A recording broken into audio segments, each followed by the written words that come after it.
Qué bendición que estamos nuevamente acá para seguir compartiendo la palabra de Dios. Es un gozo para nosotros poder hacerlo. Y estamos en una de las cartas, saben, cuando uno, yo no sé si les ha pasado, me imagino que en algún momento de la vida les pase si no les ha pasado todavía. Cuando uno se pone a estudiar un libro de la Biblia a profundidad, uno dice que es el mejor libro de toda la Biblia.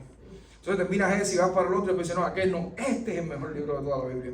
Y así pasa con todos, porque es que los 66 libros que nosotros tenemos dentro de la Biblia, del libro sagrado, son palabra de Dios. Y como es palabra de Dios, siempre nos sorprenden, siempre nos enseñan cosas nuevas, siempre, constantemente.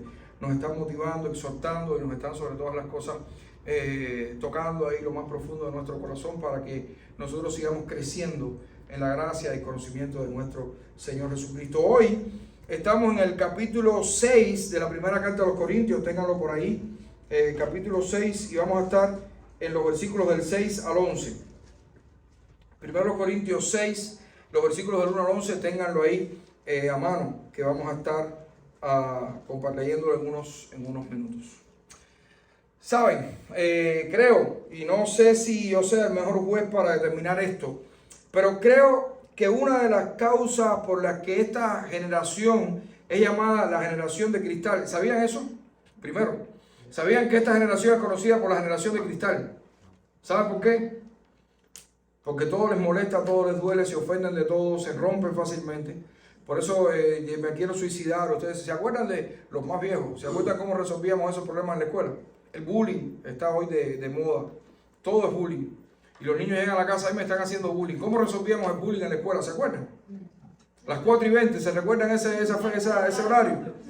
Eso lo resolvemos a las 4:20. Después que se acaba la escuela, y entonces había tremenda historia por ahí.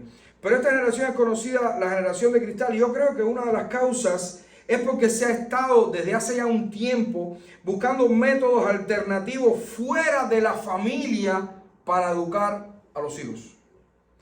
Hoy, en el primer problema, ¿a dónde vamos? Vamos al psicólogo, vamos al especialista, incluso a la policía con la famosa llamada 911. Yo recuerdo cuando nosotros llegamos a este país, yo me enteré de eso del 911, le dije a los míos, cualquier problema que haya, si ustedes quieren, llaman al 911, pero ya que para que tengan claro que lo van a llamar 2 veces. Primero lo van a llamar y van a venir, y cuando ese 911 se vaya, entonces lo van al teléfono ya marcado para que lo llamen de verdad. Porque ahí es cuando se va a poner mala la cosa. ¿Ok? Porque a nosotros no nos enseñaron de esa manera. No nos enseñaron de esa manera. Cuando los problemas de malcriadez se solucionaban en la casa, dentro de la casa, con una chancleta, con un cinto, se resolvía mucho más rápido. Y eso dio como resultados hombres y mujeres que lejos de traumatizarse y pensar en el suicidio, han llevado todo este mundo adelante, toda la sociedad adelante. Los hombres que se criaron con una chancleta, la mamá con una chancleta, con el cinto, ¿saben? Hoy son hombres fuertes y han llevado esta sociedad adelante. Yo no estoy de acuerdo con el abuso infantil, obvio, no estamos hablando de eso. ¿Ok? Para aclarar estas cosas, porque todo esto se ve por internet y después me acusan de que soy un abusador infantil. No estoy de acuerdo con el abuso infantil, obvio que no. Pero sí estoy de acuerdo con la disciplina y con resolver el problema en la casa, en la familia. A menos que sea un problema serio, grave, de verdad, fisiológico o de salud mental evidente, usted puede ayudar a su hijo dentro de la familia. No tiene que ir afuera. Con todo respeto lo digo, pero esta generación no sé a dónde nos va a llevar. Esta generación ha cambiado la justicia de la familia por la justicia de un sistema que nos está llevando al fracaso como sociedad. En la primera carta a los Corintios, capítulo 6, los versículos del 1 al 11, Pablo trata un problema similar con los corintios. No refiriéndose a la familia como tal, pero sí a la iglesia. La iglesia estaba llevando sus problemas y sus pecados afuera para tratar de solucionarlos fuera de la iglesia. Pablo es muy claro y les dice a ellos y a nosotros hoy en este pasaje, el pecado de la iglesia se juzga dentro de la iglesia. Y creo que es la idea fundamental que Pablo nos está queriendo decir acá. El pecado de la iglesia se juzga, se trata, se resuelve, se soluciona dentro de la iglesia. Yo les invito a leer 1 Corintios 6, los versículos del 1 al 11. 1 Corintios 6, del 1 al 11, y dice así la palabra de nuestro Dios. ¿Osa alguno de vosotros, cuando tiene algo contra otro, ir a juicio delante de los injustos y no delante de los santos? ¿O no sabéis que los santos han de juzgar al mundo? Y si el mundo ha de ser juzgado por vosotros, ¿sois indignos de juzgar cosas muy pequeñas? ¿O no sabéis que hemos de juzgar a los ángeles? ¿Cuánto más las cosas de esta vida? Si pues tenéis juicios sobre cosas de esta vida, ponéis para juzgar a los que son de menor estima en la iglesia.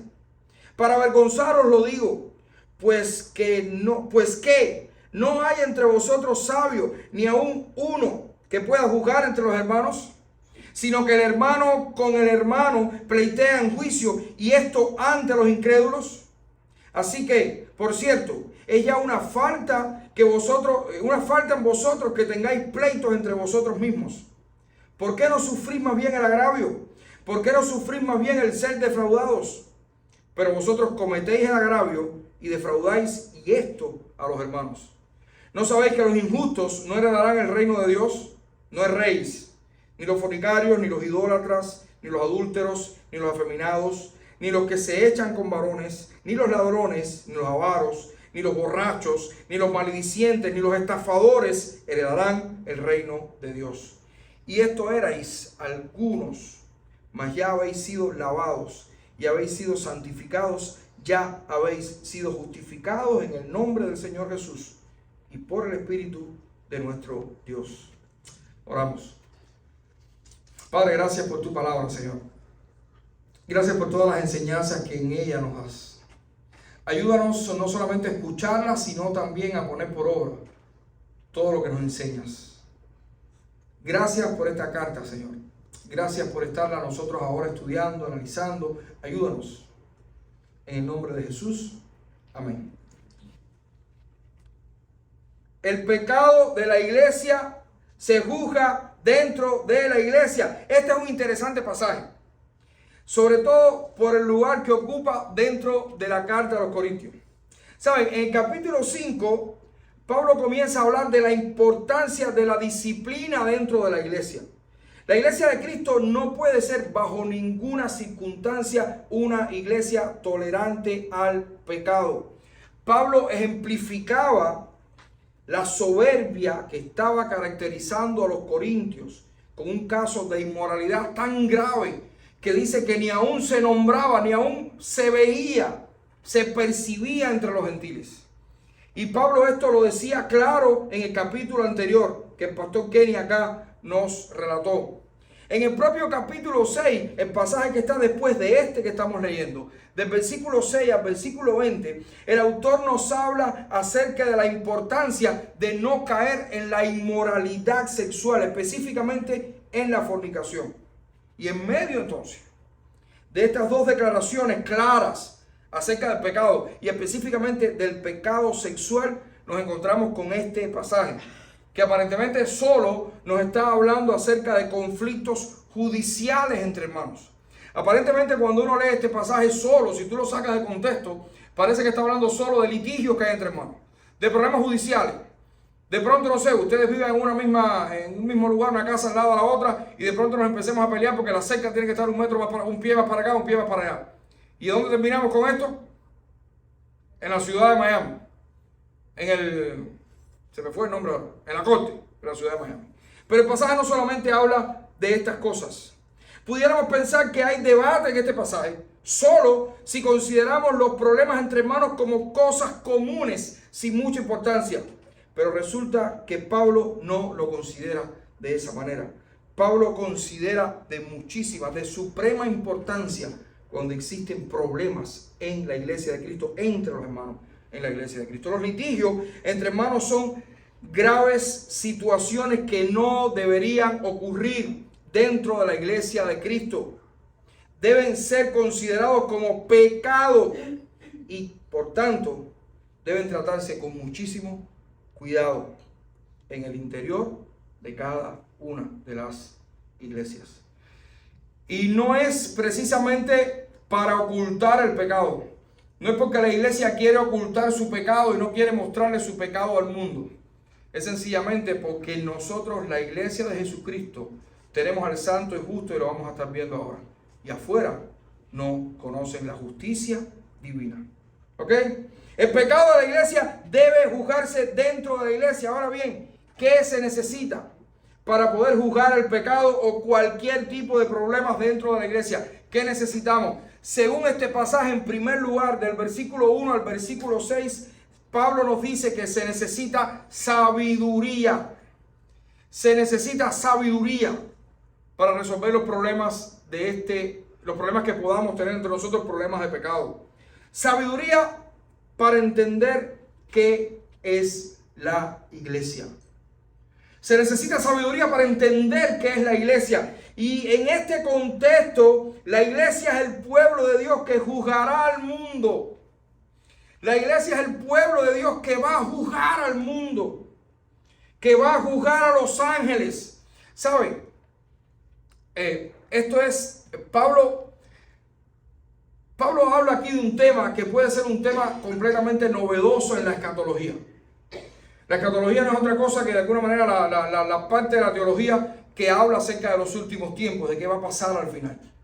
Y solamente hay muy pocos rezagos, digamos, hay muy poca evidencia en todo el Antiguo Testamento. Daniel nos habla algunas cosas y después en el Nuevo Testamento, Apocalipsis, Pedro nos toca algunas cosas breves que nosotros quizás nos pueda dar la idea de que la iglesia va a juzgar también al mundo. Que cuando Dios esté juzgando a los que no son suyos, la iglesia va a ser parte de esto. Pero Pablo lo dice de una manera tan clara aquí que a nosotros rápidamente cuando la primera vez que yo estudié esto, yo hasta me froté las manos. ¿Saben por qué? Yo decía, qué rico, todos aquellos que me hicieron daño, los que se burlaron de mí, ahora sí, cuando llegue el momento, tú verás lo que va a pasar. Pero no creo que Pablo se esté refiriendo a estas cosas. No creo que Pablo se esté refiriendo a esto, porque esto puede hablar incluso hasta venganza. No entendemos, quizás no hay una medida lo suficientemente clara en las Escrituras para determinar cómo será. Lo cierto es que de alguna manera nosotros estaremos juzgando al mundo. Juzgaremos al pueblo de Israel también. Así lo dice Pedro. Juzgaremos a los ángeles por supuesto que cayeron, los que cayeron con Satanás. Pero la idea que Pablo nos está dando aquí, lejos de ahora nosotros ponernos a volvernos locos, ¿cómo será ese juicio? ¿Cómo será que nosotros estaremos juzgando al mundo? ¿Cómo será eso que estaremos juzgando a los ángeles?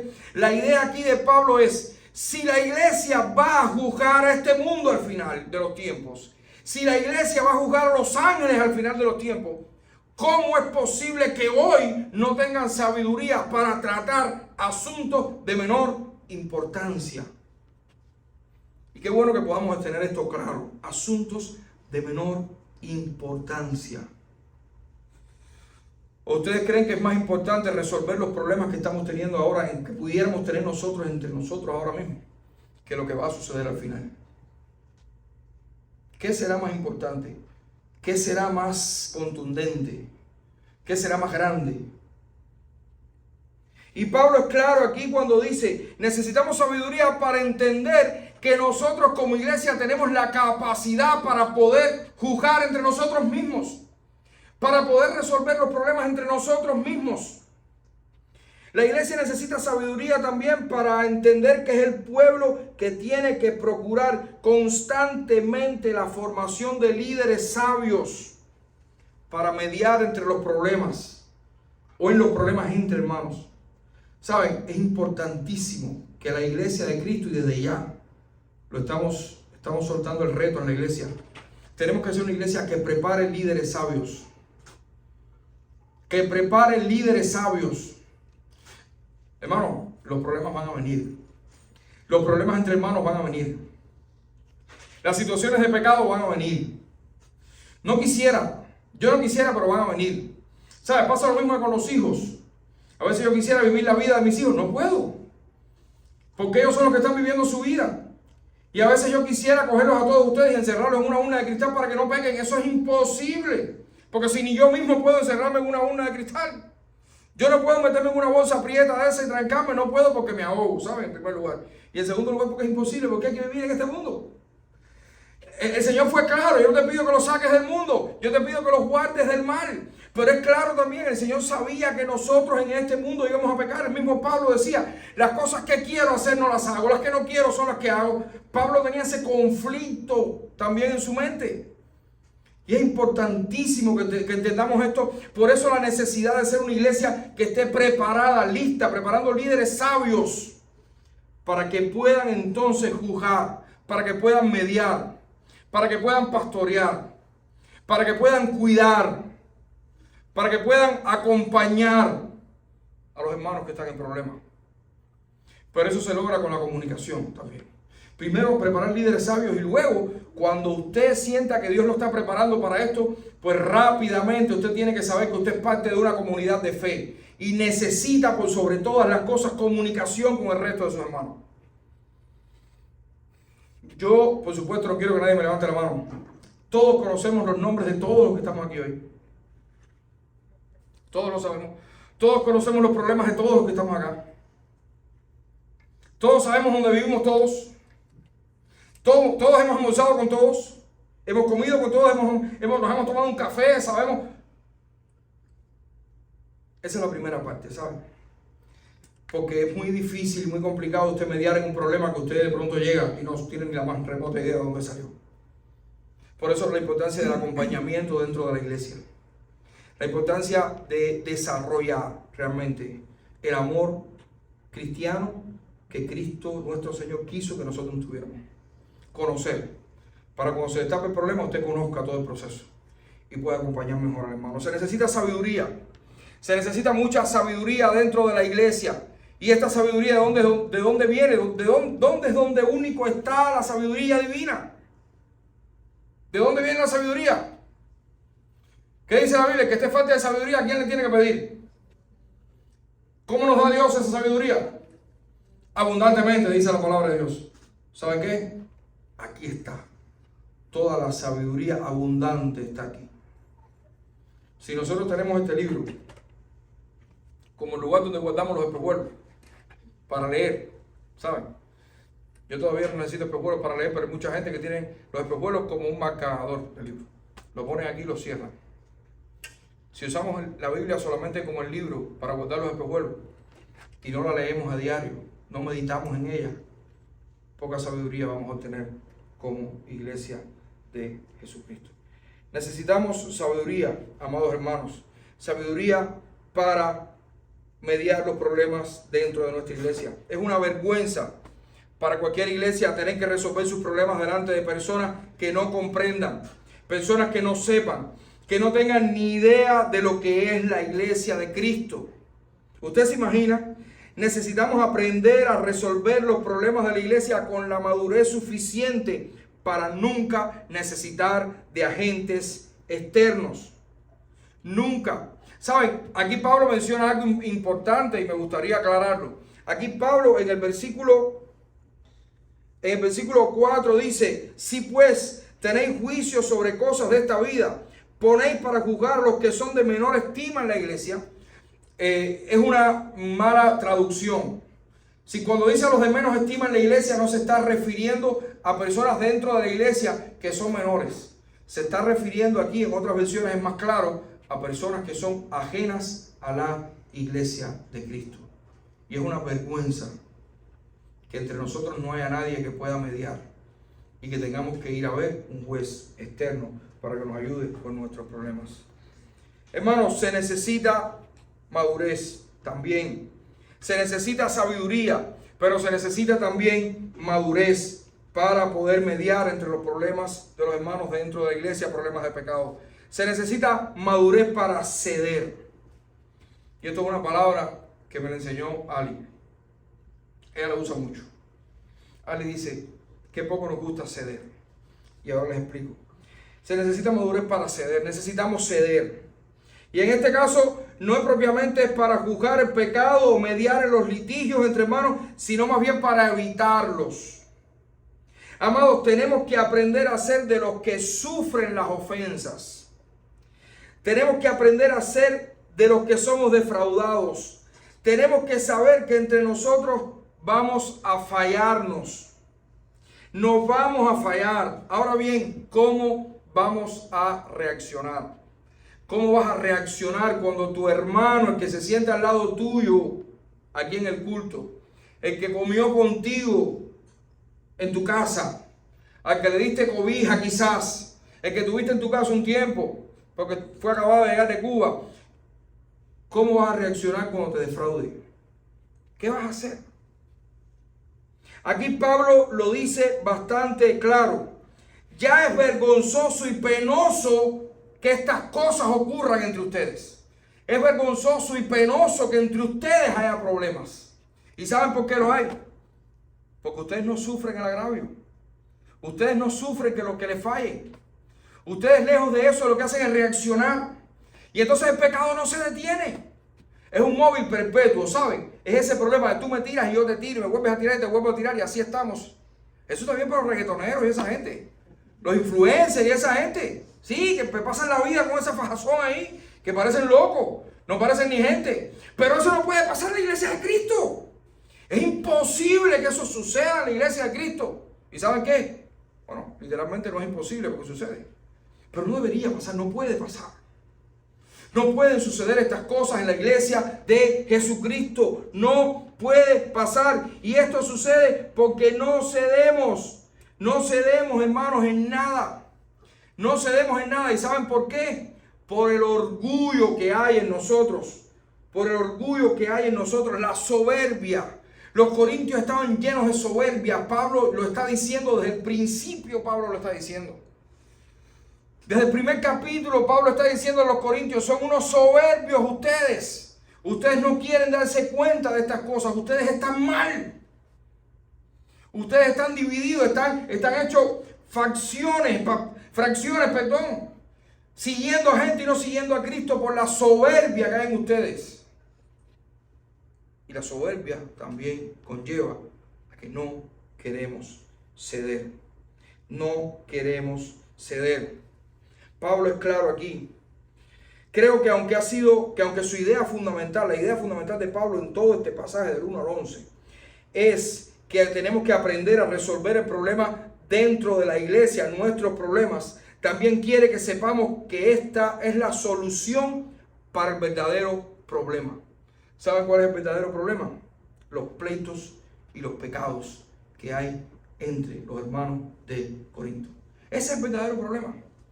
Lo que Pablo a ese problema le está buscando una solución. Cuando sucedan estas cosas, resuélvanlo entre ustedes con sabiduría. Pero por favor, tengan madurez para ver si algún día eso no pasa más. Y es lo que Pablo nos está diciendo aquí. Tengan sabiduría para ver si eso no pasa más. Aquí Pablo expone la causa de estos pleitos. No eran capaces de ceder entre ellos. No eran capaces de sufrir el agravio.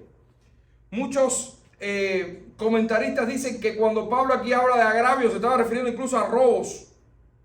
Dice que se estaban robando entre hermanos. ¿Ustedes se imaginan? Oye, mi hermano que se sienta al lado me brincó anoche en la cerca, lo vi y me robó 2 gallinas. ¿Qué va a pasar mañana? No, mañana yo lo pego. Deja que llegue el domingo que voy a hablar con el pastor y delante de la iglesia se va a formar. Porque me robó 2 gallinas que yo tenía.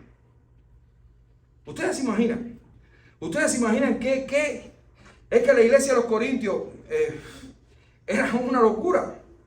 Era una locura la iglesia de los Corintios. No eran capaces de ceder. No eran capaces de perdonar. No eran capaces de perdonar. Esto es muy importante, hermanos, que nosotros lo interioricemos. Sobre todo porque vivimos en una sociedad que cada día es más individualista. Pensamos en nosotros mismos. Primero yo, después yo y entonces después yo otra vez. Y la iglesia de Jesucristo es una comunidad. Somos la familia de Cristo con un Padre que tenemos en común. Y estas cosas no pueden suceder. En mi opinión, yo diría que la virtud más visible del Evangelio es el perdón. Cuando miramos atrás nosotros y vemos de todo lo que el Señor nos ha perdonado, no pudiéramos, moralmente hablando, dejar de perdonar a alguien.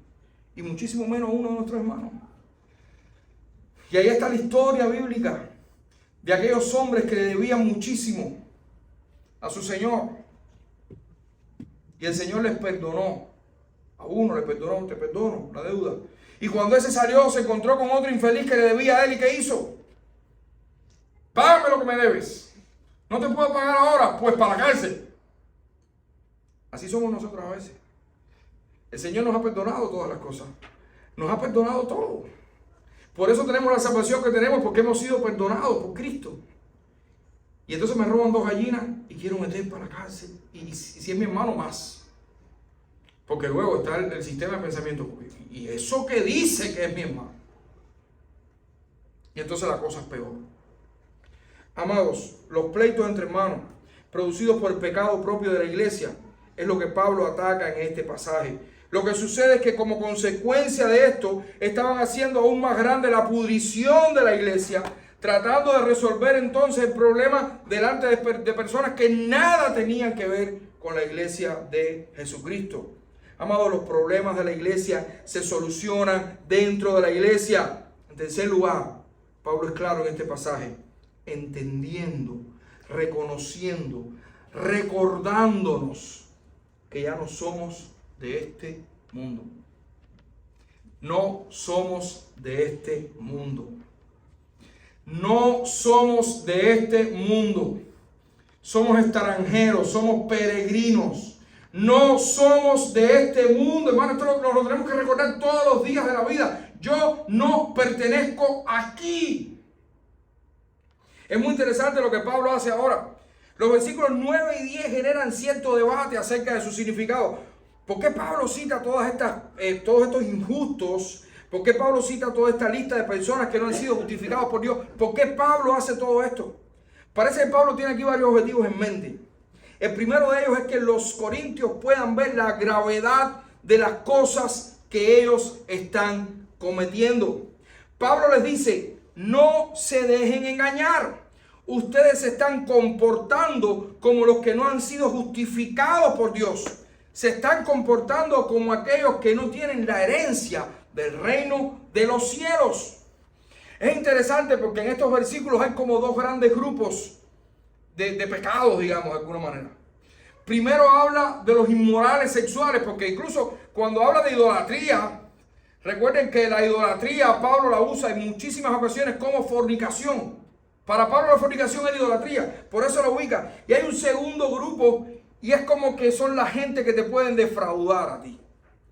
Y todo parece indicar que Pablo en esta porción, en los versículos 9 y 10, se estaba refiriendo a esto. Hermanos, nos comportamos nosotros como aquellos que no tienen herencia en el reino de Dios.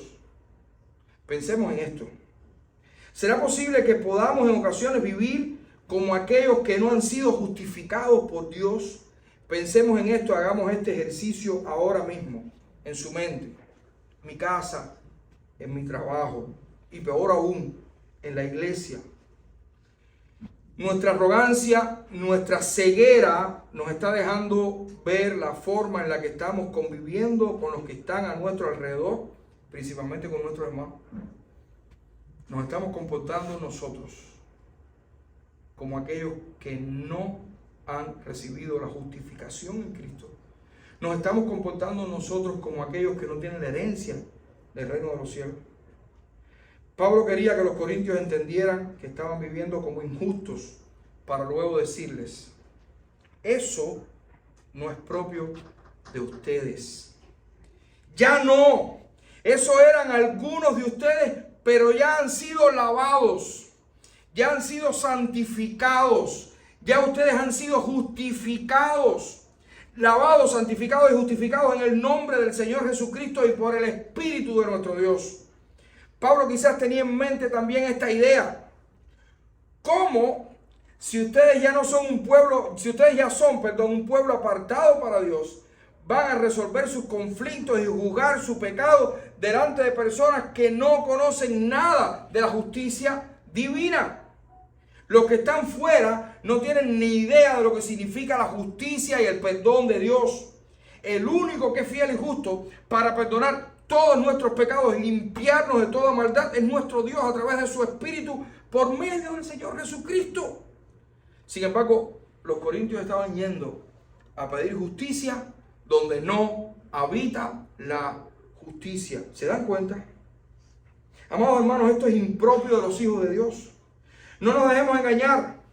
Los jueces de este mundo lucen muy preparados, correctos, siempre estarán bien vestidos, pero jamás su sabiduría les alcanzará para juzgar las cosas que suceden dentro del pueblo de Dios. Y hay una sencilla razón. Ya nosotros fuimos juzgados, ¿saben?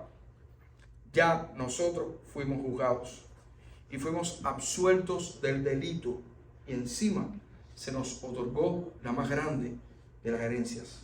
Hace 2000 años Dios juzgó a Cristo, o juzgó en Cristo nuestros pecados. Cuando nuestro Señor subió en aquella cruz, iba cargado con toda nuestra maldad. Y ahí el Padre derramó toda su ira sobre él.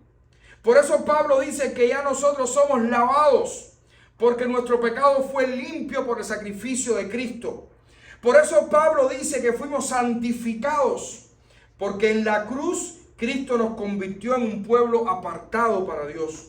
Por eso Pablo dice que fuimos justificados, porque en aquella cruz Cristo tomó todo nuestro pecado y nos dio toda su justicia.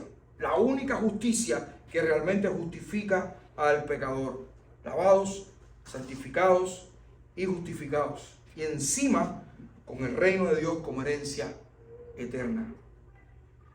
Si hay alguien esta tarde que no ha entendido estas cosas aún, es mi anhelo que lo pueda hacer. Que pueda entender que donde único hay justicia real es en Cristo. Y lo que tiene que hacer para recibir esa justicia es arrepentirse y creer.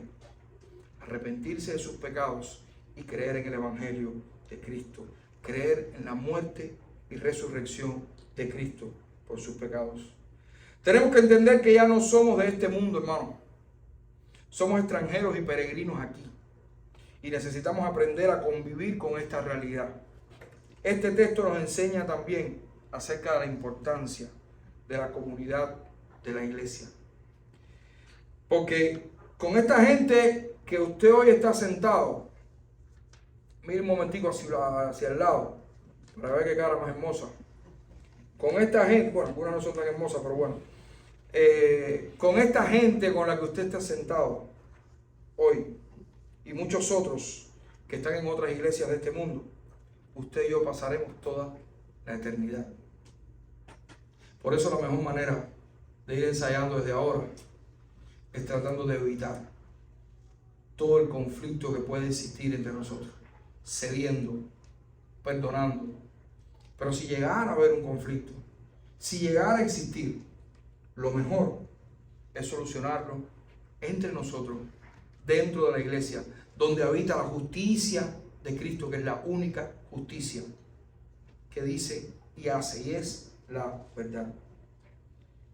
Pablo nos aconseja que para esto necesitamos ser sabios, para esto necesitamos ser maduros, y tenemos que comprender de una vez por todas que no pertenecemos a este mundo, aunque todavía estamos viviendo en él. Vamos a orar. Padre, gracias. Gracias por tu palabra, Señor. Gracias por toda esta exhortación que el apóstol Pablo le hace a los corintios y también a nosotros hoy. Gracias por aprender, Señor, que necesitamos ser sabios. Necesitamos ser maduros. Y necesitamos entender que no somos este mundo. Necesitamos ser maduros para evitar los conflictos, para perdonar, para soportar el agravio de nuestros hermanos. Pero si llegara a ver, si llegara a ocurrir, si el pecado nos llegara a tocar, si algún hermano nos llegara a molestar, nosotros tenemos que ser capaces de solucionarlo. De no barrer la basura debajo de la alfombra, de sacarlo todo a la luz y juzgarnos entre nosotros mismos. Ayúdanos a esto, Señor. Permite que podamos ser una iglesia limpia. Una iglesia, Señor, que quiera mostrarte en todas las áreas de nuestra vida. En el nombre de Jesucristo. Amén.